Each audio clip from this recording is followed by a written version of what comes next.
역사상 가장 혹독한 형벌 중 하나가 역설적이게도 가장 위대한 천재들을 낳았다. 이게 말이 되는 소리일까요? 오늘은 이 기막힌 모순, 바로 유배가 어떻게 천재성을 꽃피웠는지 그 속으로 한번 들어가 보겠습니다.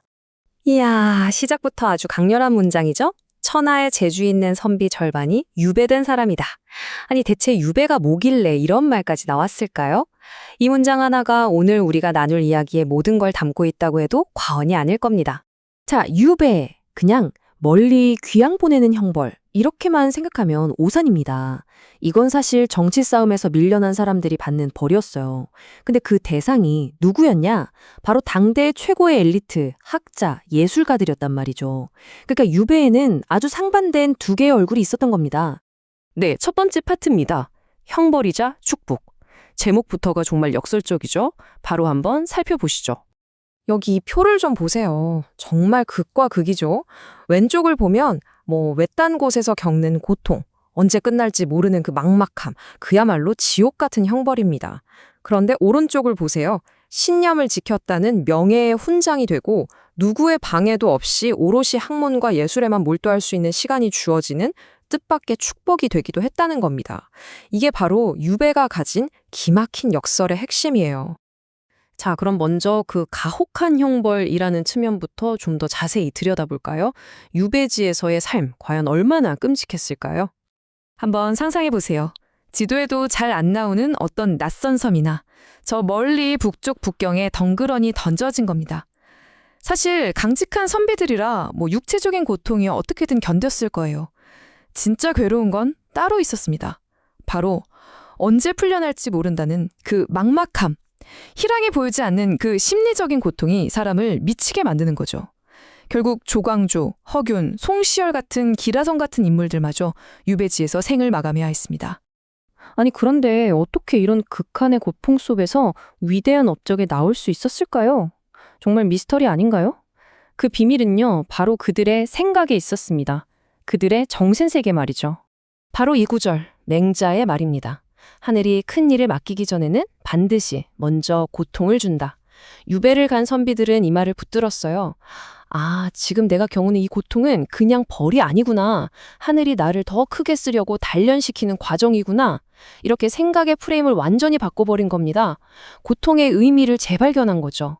그리고 또 하나의 정신적 무기가 있었습니다. 바로 장자의 사상이죠. 맹자가 고통에 의미를 부여해 맞서 싸우게 했다면 장자는 에이, 세상 만사다 부질없다. 그냥 다 잊고 자연과 하나가 되자 하면서 고통에서 초월하게 만들어졌어요.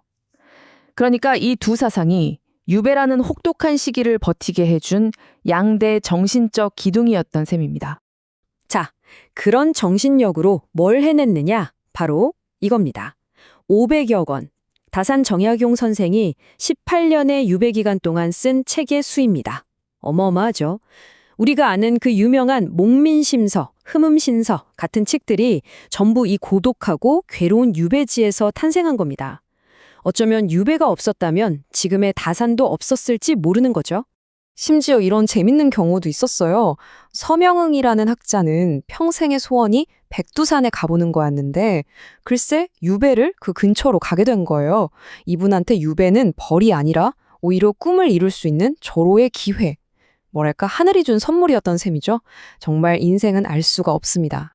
자, 지금까지는 학문적인 업적을 봤다면 이제 예술의 영역으로 가볼까요? 이 뼛속까지 사무치는 유배의 경험이 과연 예술 작품에는 어떻게 스며들었을까요? 유배지의 그 황량한 풍경들. 이건 그냥 그림의 배경이 아니었어요. 예술가의 내면으로 들어와서 창작의 일부가 되어버렸습니다. 그 가장 대표적인 예가 바로 우리가 잘 아는 추사 김정희입니다. 추사가 유배를 갔던 곳이 어디냐면 바로 제주도입니다. 사방을 둘러봐도 거친 파도가 몰아치는 바다뿐이고 뼈를 애는 듯한 바닷바람이 쉴 새 없이 불어오는 곳. 김정희는 매일매일 이 거친 자연과 온몸으로 부딪혔습니다.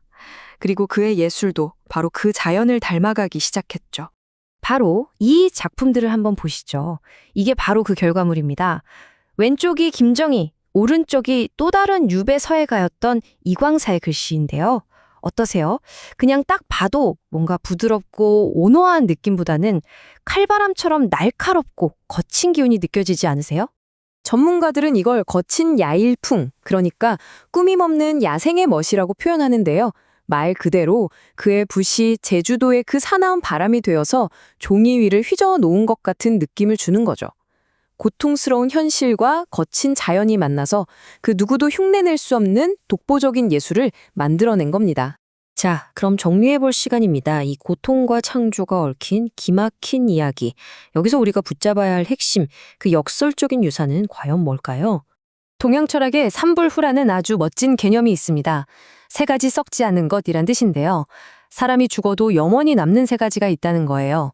위대한 업적, 그리고 위대한 글과 예술. 바로 이 개념이 유배가 남긴 유산을 이해하는 가장 중요한 열쇠가 됩니다. 생각해보세요. 정약용과 김정희는 유배라는 끔찍한 고통을 겪었지만 그 덕분에 위대한 글, 입언과 예술, 입예를 남겼습니다. 즉 그들은 삼보루를 이룸으로써 육체의 죽음을 넘어선 영원한 생명을 얻은 셈이죠. 만약 그들이 아무런 고난 없이 평생 편안하게만 살았다면 과연 지금 우리가 기억하는 이런 불멸의 작품들이 탄생할 수 있었을까요? 마지막으로 이런 도발적인 질문을 한번 던져보려고 합니다. 조선의 천재 정치인이었던 율곡이, 그는 쉴 틈 없는 정치의 소용돌이 속에서 49이라는 젊은 나이에 세상을 떠났습니다. 만약 그에게도 잠시 모든 걸 멈추고 자신을 돌아볼 수 있는 그런 유배의 시간이 주어졌더라면 어땠을까요?